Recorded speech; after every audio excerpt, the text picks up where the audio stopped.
अपने अस्तित्व को 3 भागों में तोड़ दिया। 1 सृजन, जो बनाए, 2 पालन, जो संभाले, और 3 विनाश, जो खत्म करे। महागाथा की सबसे गुप्त सीख। जैसे ही शिव 3 भागों में बटे, नाद फिर से गूंजने लगा, लेकिन इस बार एक फर्क था। अब शिव एक रूप में नहीं थे, वो हर रूप में थे। देवताओं ने पहली बार समझा कि शिव सिर्फ एक देव नहीं, पूरा अस्तित्व है। अचानक छाया गायब हो गई और एक मधुर आवाज आई, अब तू पूरा हो गया। शिव फिर से एक रूप में आ गए, लेकिन अब उनके अंदर सृजन, पालन और विनाश तीनों एक साथ थे। शिव बोले, जो खुद को तोड़ने से डरता है वो कभी नया नहीं बन सकता, और जो अपने अंत को स्वीकार कर लेता है वही अनंत बनता है। त्रिशूल महागाथा की सबसे गुप्त सीख। जीवन में बदलाव ही सच्चा नियम है। अपने डर और अंत को स्वीकार करना ही असली शक्ति है, और शिव का रहस्य तोड़कर ही नया बनाया जाता है।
भक्ति में शक्ति नहीं रही और प्रकृति की लय टूट गई।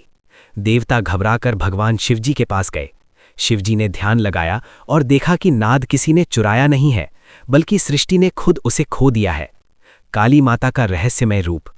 तब शिवजी ने माता काली माता को पुकारा।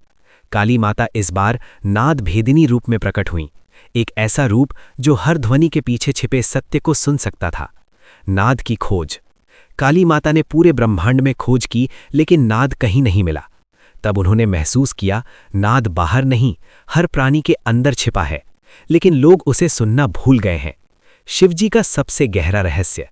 शिवजी प्रकट हुए और बोले, जब मन शोर से भर जाता है तो आत्मा की आवाज सुनाई नहीं देती। नाद कभी खोता नहीं, बस दब जाता है। तब शिवजी ने अपना डमरू बजाया। उसकी ध्वनि इतनी सूक्ष्म थी कि केवल वही सुन सकता था जिसका मन शांत हो। काली माता ने उस ध्वनि को हर प्राणी तक पहुंचाया। धीरे धीरे कुछ लोगों ने उसे सुनना शुरू किया, फिर और लोगों ने, और फिर पूरे ब्रह्मांड ने।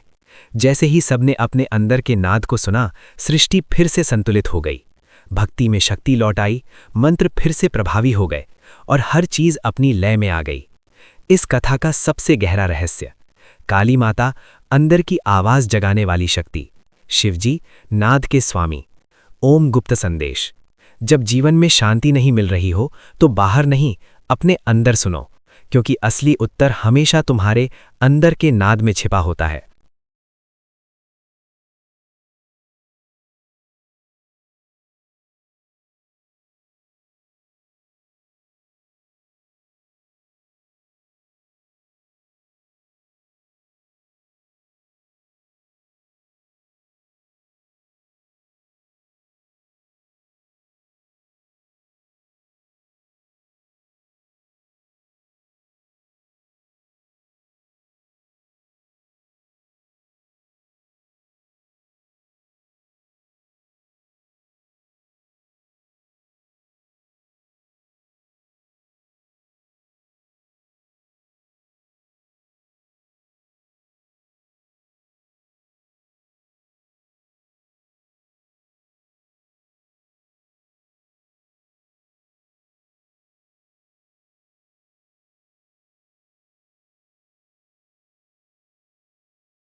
साधु ने कहा, तुम इतनी कठिनाई में भी भक्ति क्यों कर रहे हो?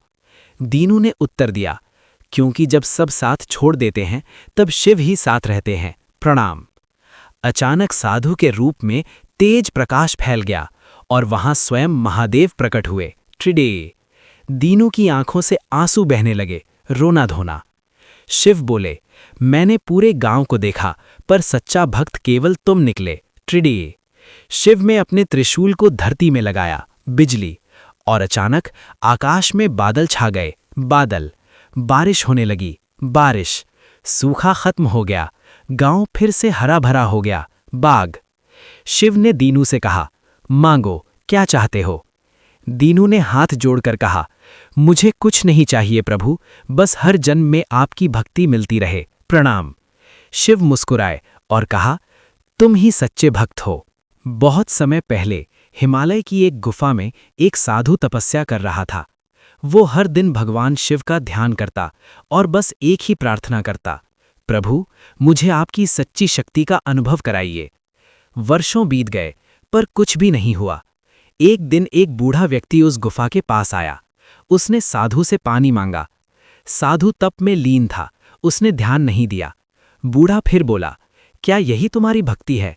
साधु क्रोधित हो गया, मैं वर्षों से तप कर रहा हूं, मुझे परेशान मत करो। बूढ़ा मुस्कुराया और अचानक गायब हो गया, आंख। उसी रात साधु पर जंगली जानवरों ने हमला किया, पर आश्चर्य, कोई अदृश्य शक्ति उसे बचा रही थी, बाघ। अगले दिन वही बूढ़ा फिर आया। इस बार साधु उसके चरणों में गिर पड़ा, प्रणाम। बूढ़ा बोला, मैं ही शिव हूं, मैं देखना चाहता था कि तुम भक्ति में दया रखते हो या केवल अहंकार। साधु रो पड़ा। शिव बोले, सच्ची भक्ति केवल तप नहीं, करुणा भी है। उस दिन से साधु ने हर जीव में शिव को देखना शुरू कर दिया। ट्रिडे। एक गांव में एक युवक था जो हमेशा पूछता था, समय क्या है, भविष्य क्या है। वो हर मंदिर गया, हर गुरु से मिला, पर उत्तर नहीं मिला। एक रात उसे स्वप्न में एक आवाज आई, यदि सत्य जानना है तो शमशान में आओ, खोपड़ी। वो डरते हुए वहां गया। अचानक सामने प्रकट हुए भगवान शिव, आग। उनकी आंखों में पूरा ब्रह्मांड दिखाई दे रहा था, ब्रह्मांड। शिव बोले, तुम समय को समझना चाहते हो? युवक ने हां कहा। शिव ने अपना त्रिशूल भूमि में गाड़ा, बिजली, और एक द्वार खुल गया। उस द्वार में युवक ने देखा अपना बचपन, अपना वर्तमान।